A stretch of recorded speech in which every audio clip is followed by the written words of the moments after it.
Laurent Fabius, dans Le Monde, vient de le rappeler. Selon lui, la Constitution, Mathieu Bocoté, est incompatible avec ce qu'on appelle la préférence nationale. Ce qui l'amène à trancher simplement cette question, il faut exclure du débat. Il faut l'exclure du débat, puisque les juristes qu'il a consultés le déclarent. Mais Laurent Fabius, Mathieu Bocoté, est-ce qu'il ne tranche pas ici d'une manière simpliste une question bien plus profonde, bien plus complexe? Et est-ce qu'il ne pousse pas ainsi, sans le vouloir, les Français à se questionner sur la Constitution? Tel est votre premier édito. Et je crois effectivement, si on explique sans cesse à un peuple, j'y reviendrai, mais j'annonce ma conclusion, que sa constitution l'empêche de faire ce qui est nécessaire pour sa survie, on risque de convaincre ce peuple de remettre en question sa constitution. Ça, je pense que c'est le point de départ et le point d'arrivée de la réflexion. La deuxième étape, c'est de se dire que Laurent Fabius, ces derniers temps, se comporte comme un multirécidiviste de l'antidémocratie. Il multiplie les déclarations qui témoignent de son peu de considération pour ce qu'on appelait traditionnellement la souveraineté populaire, pour ce qu'on appelait traditionnellement le respect de la volonté du peuple. Il se présente aujourd'hui comme l'homme qui fera barrage à un peuple qui pourrait devenir fou, selon lui. Il se présente aujourd'hui comme l'homme qui verrouillera les institutions contre un peuple qui pourrait vouloir autre chose que ce qu'il ne souhaite lui-même. Alors, le contexte, nous le savons, c'est la pression populaire et politique de plus en plus forte pour tenir un référendum sur l'immigration. Un référendum sur l'immigration, qu'est-ce que ça veut dire? Ça veut dire donner au pouvoir, donner à l'État les moyens de mener une politique de reprendre en main le phénomène migratoire. C'est pas êtes-vous pour l'immigration? Oui, oui, non, peut-être, dans un monde idéal. Non, c'est donner à l'État les pouvoirs de faire ce qu'il ne peut pas faire en ce moment. Alors, Laurent Fabius intervient très clairement. Parce qu'en fait, je dirais une chose, le pouvoir traite manifestement, mais c'est pas seulement vrai en France, traite la question de l'immigration comme aujourd'hui la question subversive par excellence. Et c'est vrai partout en Occident. On le voit en Irlande, on le voit aux États-Unis, on le voit en Suède, on le voit partout, on le voit en Grande-Bretagne. L'immigration, si vous la remettez en question, dans son caractère massif, c'est que vous remettez en question le fondement du régime. C'est comme contester le marxisme en Union soviétique, finalement. Alors, si on regarde la chose concrètement, que nous dit Laurent Fabius? C'est une intervention en deux temps. La première, on s'en souvient, c'est au moment de la loi immigration. Lorsqu'à la demande du président de la République, par ailleurs, il ne faut pas l'oublier, Laurent Fabius a décidé de sanctionner, de retoquer des articles de la loi immigration en jugeant que c'était contradictoire avec la Constitution. Au terme d'un long débat parlementaire, au terme d'un long débat politique, où les forces politiques relevant de l'élection, donc choisies par le peuple, avaient voté une loi très insuffisante, la plupart en convenaient, mais qui était un pas dans la bonne direction. Le premier pas sur 3000 pas, mais néanmoins un premier pas. Laurent Fabius a dit non, ça ne rentre pas dans le périmètre de la Constitution, je vous sanctionne, ma légitimité, à moi, Laurent Fabius, figure éminente, exceptionnelle de la Ve République, eh bien, je suis en position de vous retoquer. Et il disait à l'époque, les juristes qu'on a consultés nous disent c'est illégitime. Deuxième offensive, plus récente, c'est contre l'idée justement du référendum sur l'immigration. Et là, son argument est exceptionnel, on en parlait un peu hier d'ailleurs. Il nous dit, selon les juristes, ça n'entre pas dans le cadre des articles constitutionnels prévus sur le référendum. Dès lors, il nous explique, c'est fascinant, que la question de l'immigration n'est pas une question sociale. Donc l'immigration, si j'en comprends bien les réflexions de ce puissant penseur, n'a rien à voir avec le logement, n'a rien à voir avec le travail, n'a rien à voir avec l'emploi, n'a rien à voir avec la sécurité, n'a rien à voir avec la possibilité pour les Français de vivre dans leur propre culture. L'immigration serait une question à part, tout à fait à part, qui n'aurait rien à voir avec tous les domaines de la vie sociale. Et dès lors, par une espèce de raisonnement juridique tortueux, un raisonnement de jésuite constitutionnaliste, il en arrive à la conclusion que, eh bien non, c'est pas possible de faire un référendum sur cela. Et plus encore, si vous le souhaitez, c'est que vous ne respectez pas l'état de droit, vous ne respectez pas la démocratie telle qu'il l'entend lui-même. Donc on est dans ce moment de bascule dans l'histoire où vouloir consulter le peuple sur une question que le peuple juge fondamentale et donner au peuple, par ses représentants, la possibilité de prendre en main cette question, ce serait le point culminant de l'antidémocratie. Ils appellent ça le populisme. Alors, il nous dit, c'est assez intéressant, parce qu'on pourrait répondre, c'est une question d'identité, c'est une question de l'existence même du peuple français. C'est-à-dire, si la Constitution entre en contradiction avec ce que plusieurs jugent être leur identité, il y a une crise de légitimité.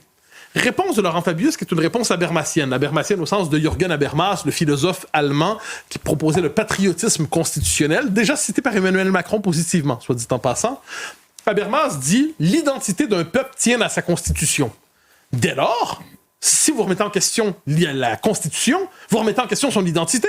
Et son identité n'existe pas à l'extérieur de la Constitution. Ah ben c'est formidable, hein. On dirait un raisonnement digne de François Pignon, mais il n'en demeure pas moins que... Mais c'est quand même grave. Mais mignon. Moi, je connais ma cinématographie française. Donc, on nous explique, donc, puisque vous n'êtes que votre Constitution et que vous n'êtes rien d'autre que votre Constitution, dès lors, votre identité n'est pas en question. Il fallait y penser. Et deuxième argument, qui est un argument, celui-là tiré un peu de Pierre Rosanvallon, qui n'est pas cité cette fois. Rosanvallon, un autre penseur important de la deuxième gauche en France, dit « Le peuple n'existe que dans sa construction institutionnelle ». Donc, autrement dit, le peuple, dans son identité, sa culture, ses mœurs, c'est une catégorie résiduelle qui ne compte pas. Le peuple, c'est ses institutions, Rosanvallon, ou sa constitution, Habermas. Au final, qu'est-ce qu'on voit à travers cela? On décide de dissoudre le peuple réel français. Le peuple réel, j'entends la population historique française. Et tous ceux qui s'y sont agrégés, évidemment. On vient de dissoudre conceptuellement, on vient dissoudre théoriquement, on vient dissoudre intellectuellement l'existence d'un peuple qui réclame, quant à lui, le droit d'exister. Et il arrive, je le précise, que le peuple ne soit pas convaincu par la démonstration de son inexistence. Hein? De temps en temps, le peuple dit « Mais j'existe néanmoins. Vous avez beau m'expliquer que j'existe pas, j'existe. » Ça, c'est ce qu'on appelle le populisme pour cette gauche. Par ailleurs, Laurent Fabius nous dit, parce qu'il sent bien grouiller la population, il sent bien que quelque chose pourrait arriver, par exemple une élection qui ne serait pas conforme à ses souhaits. Eh bien, il se présente à la demande du Monde. Hein. C'est un entretien dans Le Monde de ce dont je parle ici. On lui demande, le Conseil constitutionnel est-il assez armé pour jouer les vigies en cas de pouvoir illibéral ou autoritaire? Il nous répond, je n'ai jamais été partisan de la politique de l'autruche. Autrement dit, si le peuple vote mal, le Conseil constitutionnel sera le dernier bastion de ce qu'il appelle l'état de droit. L'état de droit, ça n'a plus rien à voir, on l'aura compris ici, avec les libertés publiques. Les libertés publiques, nous y tenons tous absolument. Elles sont vitales, elles sont au cœur de notre civilisation. L'état de droit, ici, c'est la possibilité de se mettre à l'abri, justement, du peuple dont on réduit la volonté à des humeurs. Mais Laurent Fabius ne nous dit pas que la Constitution ne peut pas bouger. Il est même fier de constater qu'elle peut évoluer. C'est ce qu'il appelle la stabilité évolutive. J'adore les concepts de Laurent Fabius. Et dans les circonstances, il nous donne l'exemple, par exemple, de l'IVG dans la Constitution. Ça, c'est une évolution permise, autorisée, légitime. Ou alors, plus intéressant, il nous dit, ça c'est formidable, il parle de démocratie participative. On pourrait aussi envisager des adaptations concernant l'articulation entre démocratie représentative et démocratie participative. Beaucoup de citoyens souhaitent pouvoir s'exprimer davantage. Le fonctionnement moderne d'une démocratie ne peut pas être « on vote une fois tous les 5 ans pour une personnalité et rendez-vous dans 5 ans ». OK. Donc là, si le peuple veut s'exprimer sur l'immigration, par exemple, est-ce que c'est possible? Non! Alors, les gardiens de la Constitution, soudainement, interviennent. Touche pas. Non, pas touche pas, interdit, mauvais, wesh.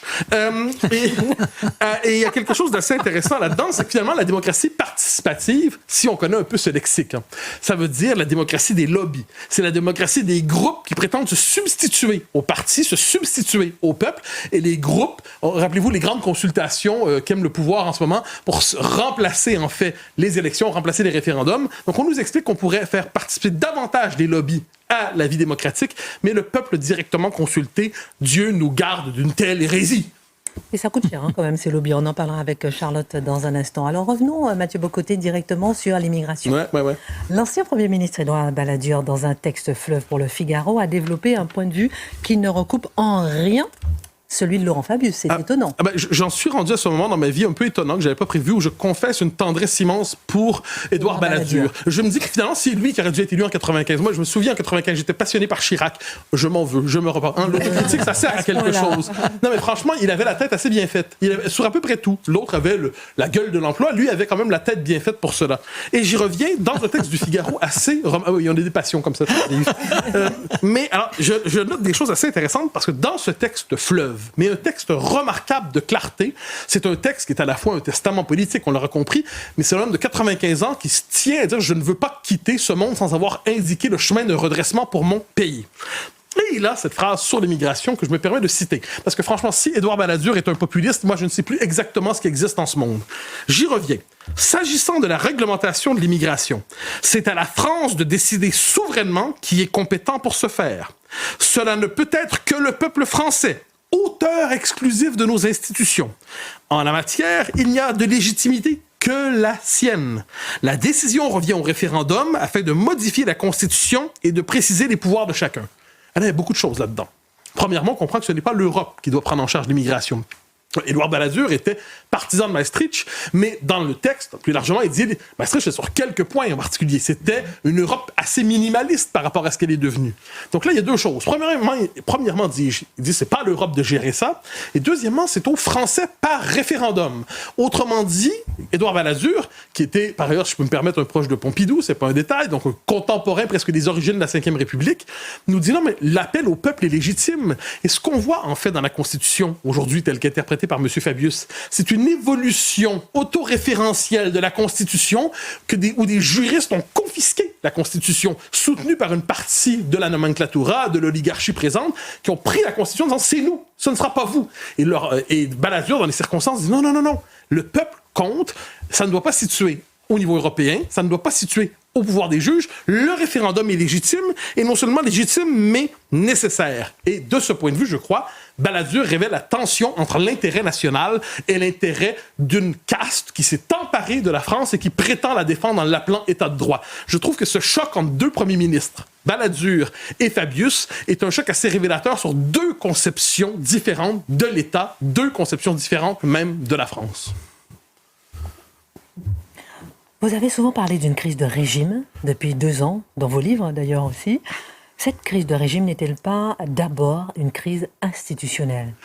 Institutionnelle et constitutionnelle, j'en suis venu à cette conclusion, mais ce n'est pas que ça. Une crise de régime, c'est d'abord la crise des élites. La crise des élites qui sont débordées par des problèmes historiques immenses, qu'elles ne sont même pas capables, elles ne sont pas capables d'y répondre parce qu'elles ne sont pas capables de les imaginer. C'est probablement le signe d'une fatigue existentielle et intellectuelle des élites, qu'on passe d'abord d'élites qui pensent le monde en termes d'histoire, de civilisation, de peuple, de culture, et au terme de l'épuisement existentiel, Rome est tombée, tout tombera un jour, mais au terme de l'épuisement existentiel, on a des gens qui réfléchissent en termes de slogans, même pas électoraux, et des catégories administratives secondaires et des statistiques qu'ils ne comprennent pas. Bon. Donc, c'est une crise des élites qui confirme aujourd'hui leur médiocrité pour l'essentiel, à quelques exceptions près, évidemment. Mais la crise est, oui, constitutionnelle. Pourquoi ? Parce que Laurent Fabius, j'y reviens, c'est notre homme aujourd'hui. Laurent Fabius explique aux Français que leur constitution ne leur permet plus de faire ce qu'ils jugent nécessaire pour leur survie. Puis là, il multiplie les arguments contorsionnés, mais au final, le résultat, c'est quand même un peuple qui se fait expliquer qu'il n'est plus en droit de reprendre en main sa vie politique. Alors Fabius intervient en disant oui, il y a des procédures de modification attendues pour la Constitution si vous le souhaitez vraiment. Mais elles sont à ce point complexes qu'elles correspondent en fait à un verrouillage institutionnel, un verrouillage constitutionnel. La Constitution en fait est devenue autoréférentielle. C'est devenu l'objet la propriété privée d'une caste et d'une élite qui ne veut plus partager le pouvoir avec les Français. Alors, à l'échelle de l'histoire, qu'est-ce qu'on voit avec tout ça? Je le disais, on a voulu dissoudre conceptuellement le peuple, le dissoudre théoriquement. Mais le peuple a décidé d'exister quand même si on lui expliquait qu'il n'existait pas. Quel est le scénario qu'on peut avoir devant soi? C'est pas certain, mais c'est une possibilité. Qu'un parti qui serait accusé d'être populiste, prend le pouvoir, et là, qu'est-ce qui arrive? Eh bien, il décide de faire un référendum sur les sujets sur lesquels il n'a pas le droit de faire un référendum.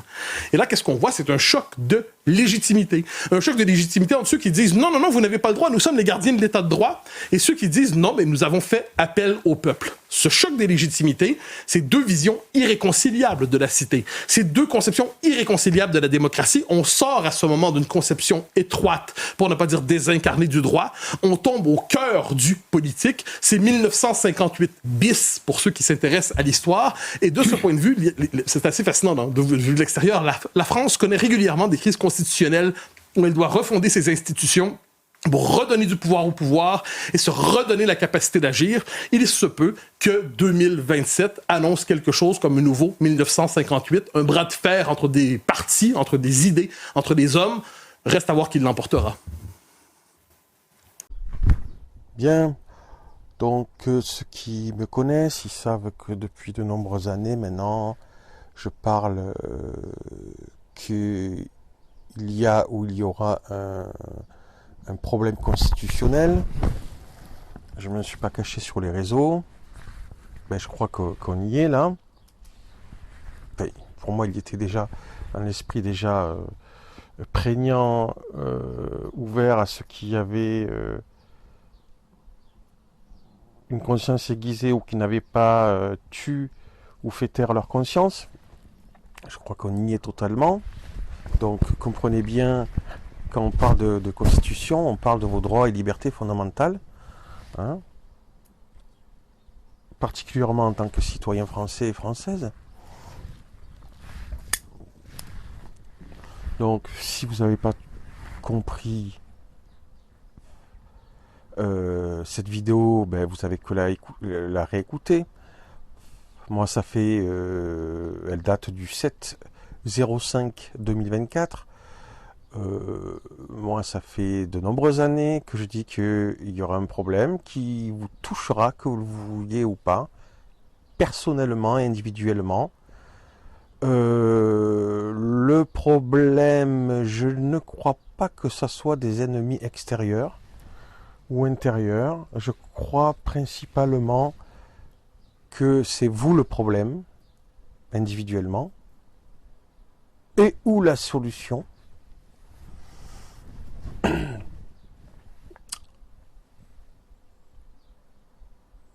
Soit en prenant en charge vos responsabilités, votre dignité, même on pourrait dire, puisqu'il en va de vos droits et libertés fondamentales en tant qu'individu et ou citoyen.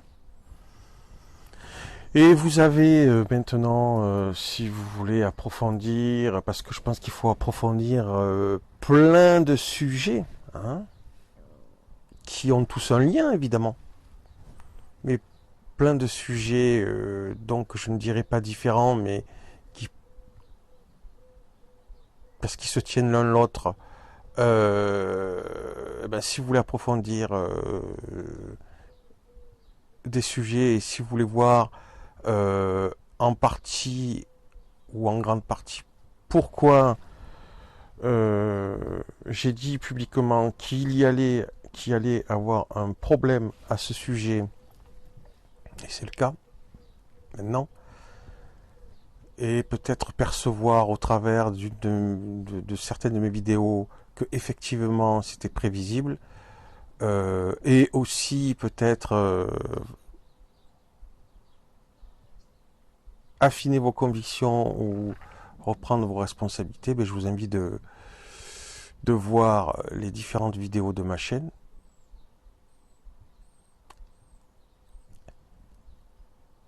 Et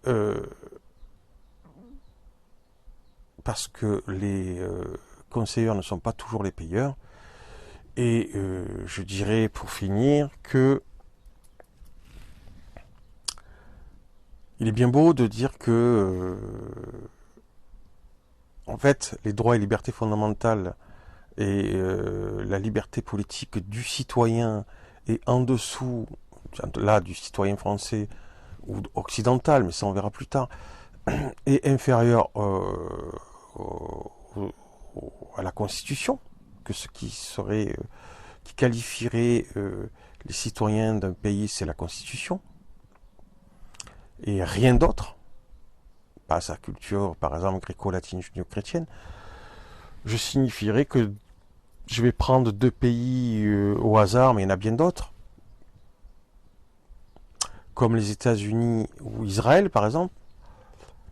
Leurs citoyens, nombreux ou la majorité ou l'immense majorité, considèrent eux que les principes fondamentaux passent, enfin des citoyens dans le monde qui sont attachés aux droits et libertés fondamentales, ben les principes fondamentaux pour ces citoyens-là, par hasard, là je donne les États-Unis et Israël, passent après, donc les vôtres hein, aussi, même s'ils sont alliés avec vous, passent après leur destinée propre d'individus américains d'un côté, israéliens de l'autre, ou après la destinée de leur pays américain d'un côté et de leur pays des États-Unis, d'Amérique d'un côté, et puis d'Israël de l'autre. Nombreux, c'est indiscutable. On ne peut pas parler de xénophobie ou je sais pas quoi, c'est factuel. L'exceptionnalisme américain, israélien, aller sur les sites où il y a beaucoup d'intellectuels, que ce soit qui parlent d'exceptionnalisme américain ou israélien, et je ne dis pas qu'ils ont tort ou raison, je donne l'info. Et je pense que les Lumières, ou même aimer les évangiles, quand on est chrétien, c'est dire des faits factuels, dire la vérité le plus qu'on peut. Et ça, c'est factuel. C'est pas une opinion xénophobe. C'est factuel. Factuel. J'ai les preuves de ça. Donc, nombreux, même intellectuels, individus des États-Unis et au nom de leur pays, ou individus d'Israël au nom de leur pays, et on pourrait en prendre d'autres pays comme ça, considèrent, ou en tout cas, on voit très bien le problème qu'il y a eu Israël juste avant le 7 octobre, le problème constitutionnel. Eh bien, des individus dans leur pays, autres que la France, et au nom de leur pays, considèrent que les principes fondamentaux, par exemple des Français, dans le monde en tout cas, passent après leur pays, ou après le statut de citoyen qu'ils ont dans ces pays-là. Là, je donnais qu'un exemple, là, en tant qu'Américain ou en tant qu'Israélien. Et j'aurais pu donner d'autres pays comme ça. Voilà. Mais peut-être que là, j'ai donné par hasard, mais on aurait pu parler aussi, j'ai d'autres pays en tête là, mais des pays qui sont censés être nos alliés, je pense que ça peut ou doit nous poser question. Voilà. Donc, quand en France, des dits élites, comment on dit ça, des élites ne prennent pas en question cela, tout en disant ce que dit Mathieu Bock-Côté, ou leur fait dire que les citoyens, leur identité, c'est leur constitution et pas autre chose, donc qu'ils ne peuvent pas la changer. Techniquement, je ne parle pas dans les principes, mais bon. En tout cas, je pense que comme moi, vous êtes obligés de réfléchir à ces choses. J'ai des propositions de réflexion sur ma chaîne YouTube.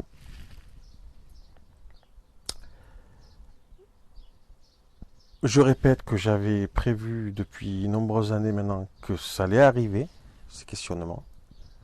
Certains m'ont suivi attentivement ou se souviennent de ces vidéos, de ces posts que j'ai laissés, que j'allais et qu'ils allaient être confrontés à ces questions-là, c'est-à-dire à leur citoyenneté, à la défense de leurs droits politiques, en tant que citoyen français par exemple.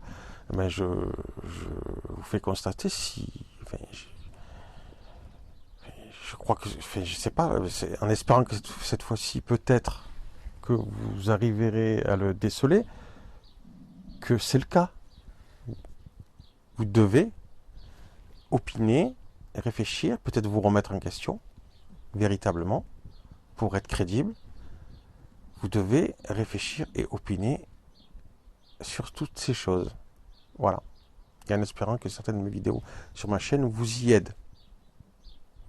À bientôt sur démocrates chrétiens, fédéralistes, constitutionnels, et en espérant que ce ne soit pas ce jour-là sous un autre régime qui aura porté atteinte ou à votre liberté politique, ou à votre citoyenneté, ou à vos droits, ou pire, ou à vos droits et libertés fondamentales en tant que citoyenne et citoyen français.